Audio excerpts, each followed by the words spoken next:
Hi hello, ഞാൻ യുപ്സിൻ. എൻ്റെ പുതിയ വീഡിയോയിലോട്ട് എല്ലാവർക്കും സ്വാഗതം. ഇന്നത്തെ എൻ്റെ റെസിപ്പി ഒരു സീ ഫുഡാണ്. ഒരു തനി നാടൻ സ്റ്റൈൽ കൂന്തൽ റോസ്റ്റ് അല്ലെങ്കിൽ കണവ റോസ്റ്റ്. അപ്പോൾ എങ്ങനെയാണ് നമുക്കിത് തയ്യാറാക്കുന്നത് നോക്കാം. ഇതിനായി ഞാനിവിടെ എടുത്തിരിക്കുന്നത് ഒരു 800 ഗ്രാം കൂന്തലാണ്.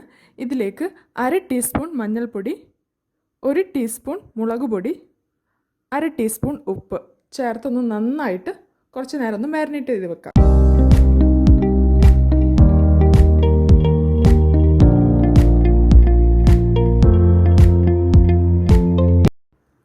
നമുക്കിനി ഇതിലേക്കുള്ള മസാല തയ്യാറാക്കിയെടുക്കാം. ഒരു പാൻ ചൂടാക്കി അതിലേക്ക് 1.5 ടേബിൾ സ്പൂൺ കോക്കനട്ട് ഓയിൽ ഒഴിച്ചു കൊടുക്കാം. എണ്ണ ചൂടായി വരുമ്പോൾ ഒരു സവാള ചെറുതായി അരിഞ്ഞത് ചേർത്ത് കൊടുക്കാം. അതിൻ്റെ കൂടെ ഒരു 25 ചെറിയ ഉള്ളി ചെറുതായി അരിഞ്ഞതും കൂടെ ചേർത്ത് കൊടുക്കാം.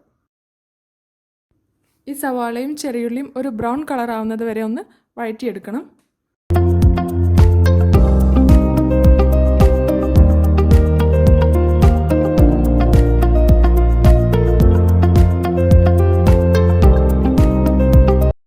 ഇനി നമുക്ക് വേണ്ടത് 2 ടീസ്പൂൺ ജിഞ്ചർ ഗാർലിക് പേസ്റ്റാണ്.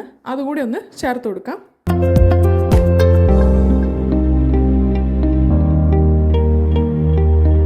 ഇനി നമുക്ക് വേണ്ടത് ഒരു പച്ചമുളകാണ്. അതൊന്ന് ചെറുതായി അരിഞ്ഞിട്ട് അതും കൂടെ ഒന്ന് ചേർത്ത് കൊടുക്കാം. അതിനുശേഷം കുറച്ച് കരിവേപ്പില, 2 തക്കാളി ചെറുതായി അരിഞ്ഞത് അതും കൂടെ ഒന്ന് ചേർത്ത് കൊടുക്കാം.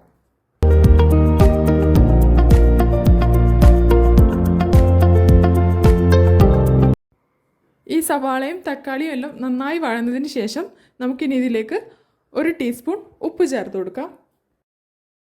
ഇനി നമുക്ക് വേണ്ടത് മഞ്ഞൾപ്പൊടി 1/2 ടീസ്പൂൺ, മുളക് പൊടി 2 ടീസ്പൂൺ, ചെറിയ ജീരകം പൊടിച്ചത് 1 ടീസ്പൂൺ,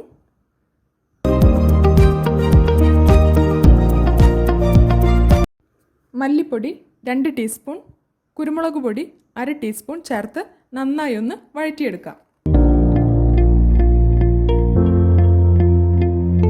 ഇനി നമുക്ക് വേണ്ടത് ഈ മസാല വേവാൻ ആവശ്യമായ വെള്ളമാണ്. ഞാനിവിടെ എടുത്തിരിക്കുന്നത് ഒരു 1/4 കപ്പ് വെള്ളമാണ്. അതുകൂടെ ഒഴിച്ചു കൊടുത്ത് ഈ മസാല ഒന്ന് നമുക്ക് കുക്ക് ചെയ്തെടുക്കാം. ഈ മസാല കുക്ക് ആയതിന് ശേഷം നമ്മൾ നേരത്തെ മാരിനേറ്റ് ചെയ്ത് വെച്ച കൂന്തൾ ചേർത്ത് കൊടുക്കാം. നന്നായി ഒന്ന് മിക്സ് ആക്കിയതിന് ശേഷം ഇതിലേക്ക് 1 ടീസ്പൂൺ ഗരം മസാല കൂടെ ചേർത്ത് ഒരു 10 മിനിറ്റ് നേരം നമുക്കിതൊന്ന് കുക്ക് ചെയ്തെടുക്കാം.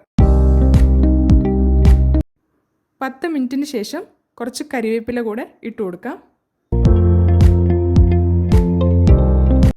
ഇതാ ഞാൻ പറഞ്ഞ തനി നാടൻ രീതിയിലുള്ള കൂന്തൽ റോസ്റ്റ് തയ്യാറായിട്ടുണ്ട്. ചോറിൻ്റെ കൂടെയോ ചപ്പാത്തീൻ്റെ കൂടെയോ ഒക്കെ നമുക്ക് കഴിക്കാവുന്നതാണ്.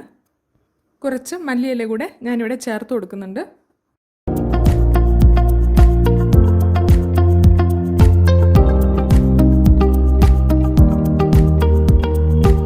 ഇനി കൂന്തൽ മേടിക്കുമ്പം എല്ലാവരും ഇങ്ങനെ ഒന്ന് തയ്യാറാക്കി നോക്കണം. അപ്പോൾ ഇന്നത്തെ എൻ്റെ വീഡിയോ എല്ലാവർക്കും ഇഷ്ടപ്പെട്ടെന്ന് ഞാൻ വിചാരിക്കുന്നു. എൻ്റെ വീഡിയോ ആദ്യമായിട്ട് കാണുന്നവരാണെങ്കിൽ എൻ്റെ ചാനലൊന്ന് സബ്സ്ക്രൈബ് ചെയ്യാൻ മറക്കരുത്. കൂടെ ലൈക്കും ഷെയറും കമൻറ്റും ഒക്കെ ചെയ്തോളൂ. അപ്പോൾ അടുത്ത നല്ലൊരു വീഡിയോ ആയിട്ട് വരുന്നവരേക്കും സീ യു സൂൺ.